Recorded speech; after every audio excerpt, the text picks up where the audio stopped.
અમદાવાદ શહેરના પાલડી અંજલી ઓવરબ્રિજના છેડે આવેલ જૈન દેરાસરની સામે આવેલ અન્ન અને નાગરિક પુરવઠા વિભાગની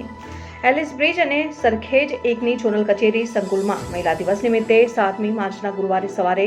11 કલાકથી વિશેષ રૂપે મહિલાઓ માટે કરવામાં આવી હતી. બારકોડ રેશન કાર્ડમાં જરૂરી સુધારા વધારા, નામ કમી કે ઉમેરો તેમજ આયુષ્માન કાર્ડ માટે જરૂરી ઓનલાઈન અંગ્રેજી અપડેટ સાથે પ્રધાનમંત્રી ગરીબ કલ્યાણ અન્ન સુરક્ષા યોજના હેઠળ NFSA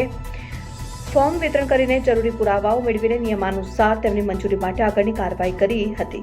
મદદનીશ પુરવઠા નિયામક સોનલ સોમાણી તેમજ ઝોનલ ઓફિસર પ્રજ્ઞાબેન પુરોહિત અને ભગવાનભાઈ બરવાડ અને એલિસ બ્રિજ અને સરખેજ એકની મહિલા હેડ ક્લાર્ક તથા સિનિયર મહિલા ક્લાર્કે તમામ મહિલાઓને ગુલાબનું ફૂલ આપીને આવકારી તેઓને ત્વરિત કામ રેશન કાર્ડ સંબંધિત કામગીરીઓ આપીને મોં મીઠું કરાવીને આંતરરાષ્ટ્રીય મહિલા દિવસની ઉજવણી કરાઈ હતી.